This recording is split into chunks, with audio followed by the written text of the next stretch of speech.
Hello chess fans and welcome to Chess 5, and today I'm going to show you the game between Levon Aronian versus Vladislav Artemiev, and this is the final of Goldmoney Asian Rapid Knockout 2021, and this is day number 2. As in my previous video I showed you that how Levon Aronian won the day number 1. So to take a comeback, Artemiev have to win the game so that the game would be going in the build section and he would be having some chances. So this is the round number 1 of the day number 2. Total 4 games are going to play on the day number 2. So let's check it out what happened on the round number 1. So Levon Aronian with the white pieces and Artemiev Vladislav with the black pieces. So let's start. So Levon Aronian with the white pieces started with 1d4. So he has decided to play a positional game because in the 4 rounds he needs only 2 points so that he would win the game, because he have already won the day number 1. So he just needs 2 points out of 4.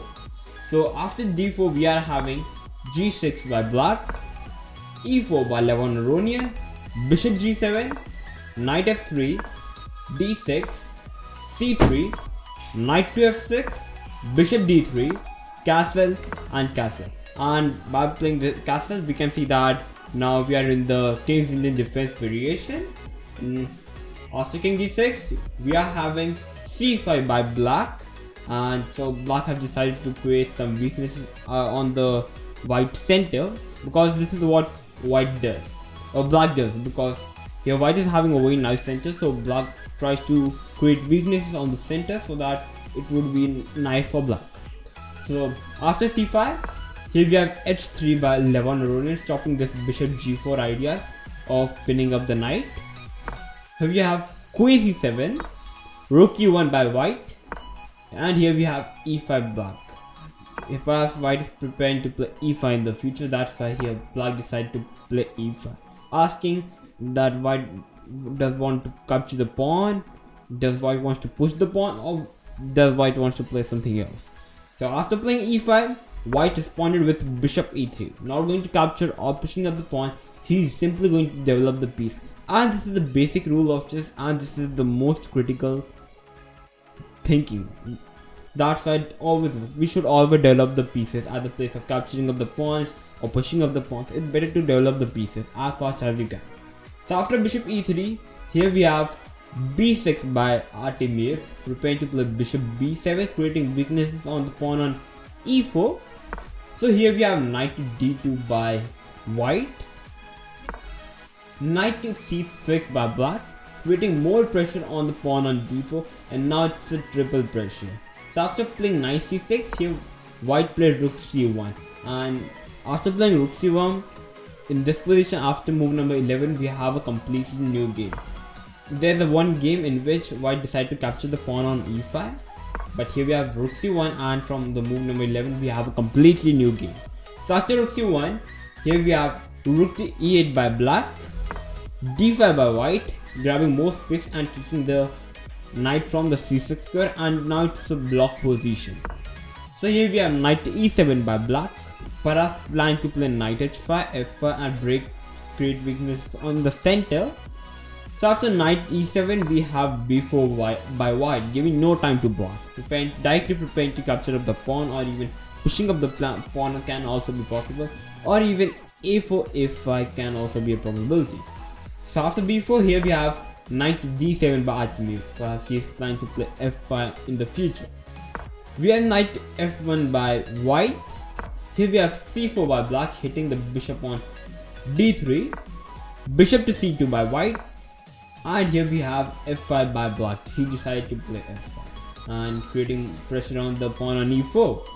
So after f5 here we have e into f5, capturing of the pawn, and here we have g into f5, a much better move at the place of capturing of the pawn, which would be to capture of the knight. Because of the knight into f5, bishop g5, rook f8, and it's a completely equal position.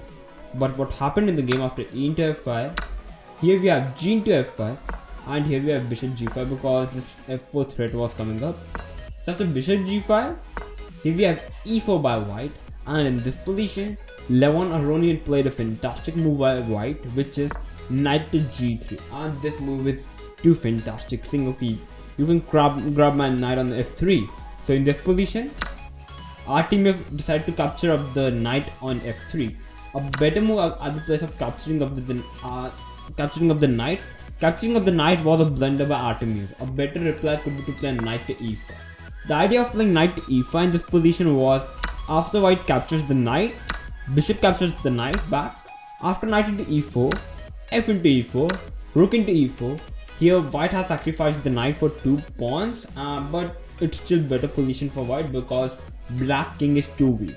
But I personally feel that black perhaps can play knight g6, queen g7, and if black able to hold, then I think it's going to be a good game for black.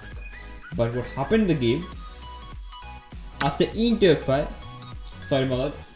after knight to g3, here white played knight to g3, and after playing knight g3, here black decided to capture the knight on f3, which was a blunder.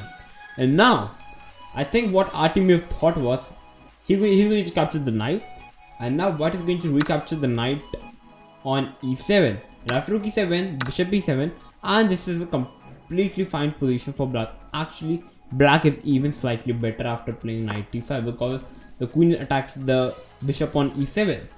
I think this is what Artemiev thought, but this is not what Levon Aronian thought. After e into f3, what Levon Aronian thought was a fantastic move, and I think this was the move which was missed by Artemiev, because now comes a solid move and very powerful move, knight into f5, going to capture up the pawn on f5. The idea of playing knight into f5 in this position here is that the knight cannot capture the knight on f5 because the rook is hanging on e8. So after knight into f5, actually completely better position for white, although white is a piece down, but he's also going to capture the knight back in the next move.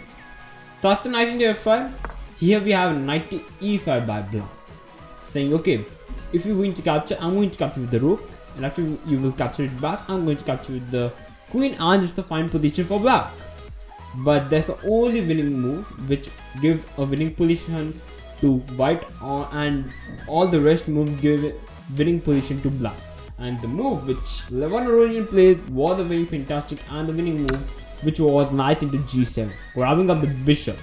Because of king into g7, here we have a fantastic move by Levon Aronian, capturing up the knight on e5 with the rook. Here black is not having much to do, he has to capture the rook back, so this was played. And now comes a very nice move by Levon Aronian, pushing up the pawn to d6, attacking the queen on c7 as well as the knight on e7. So the queen has to move from the c7 square. Here we have queen to d7 by black, and many of you will think, okay, now white is going to capture the knight. No, this is not going to happen, because now a fantastic move played, queen into f3, going to capture up the pawn. And the idea of capturing of the pawn here in this position here the queen is attacking the rook on a8, and still the knight is hanging on e7.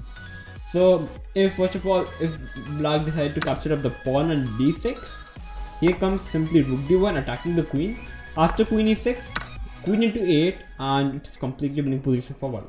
Although white is a pawn up only, but you can see black king is just completely weak, and white is also having the bishop pair, which gives a very large amount of advantage to white.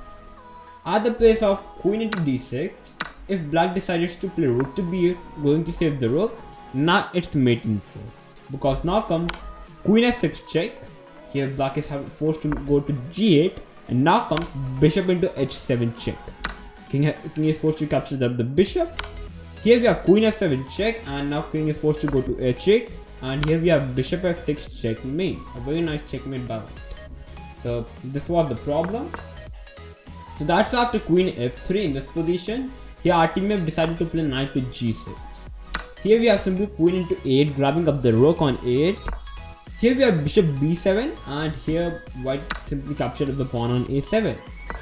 Here we have queen to c6, threatening a checkmate on g2, so white have to be a little bit careful.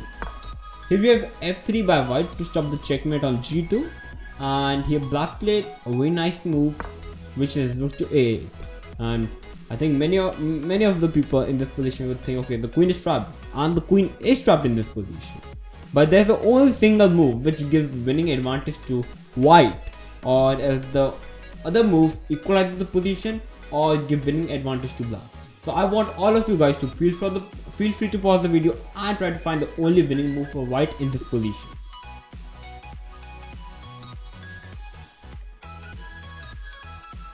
Okay, so to all of those who have found the right move, congratulations on finding the best move in this complicated position and this complicated game. If you were able to find the right move, I think Levon Aronian and even the Indians would be proud of you. Because the right move is the only move pushing up the pawn to d7, a very nice move. The idea of pushing up the pawn to d7 in this position here is, if black decides to capture up the queen on a7, here white is simply going to make a queen on d8, and if you look at this position closely, white is having 6 pawns and black is having 4 pawns. White is 2 points up and even the black king is terribly weak, and this is completely winning position for white. And so that's why in the game black didn't capture the queen on a7, but Artemiev decided to capture the pawn on d7. So in this position, Levon Aronian simply grabbed the pawn on b6 because now the pawn on b6 is no longer protected by the queen. So after queen into b6, here we have rook to a6 by black, hitting the queen on b6. Here we have queen to e6, queen to e3 by Levon Aronian. Rook into a2, going to capture the pawn. Rook to d1, developing the rook and also hitting the queen on d7. So queen have to move. Here we have queen to e6 by black. Queen c5, giving up the bishop on c2. So black simply captured up the bishop on c2, and now comes queen to c7 check.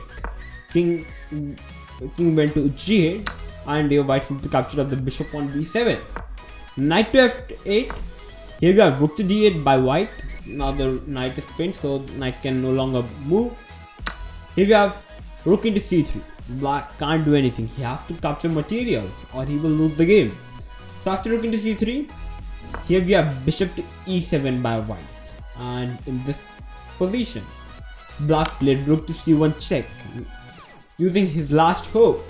Perhaps the king can go to f2, but even both the moves are winning. So here in the game, king h2 was played by Levon Aronian, and in the move number 36, battling king h2, Vladislav Artemiev with the black pieces resigned the game, and Levon Aronian with the white pieces after move number 36 won the game. Fantastic game played by Levon Aronian. Kudos.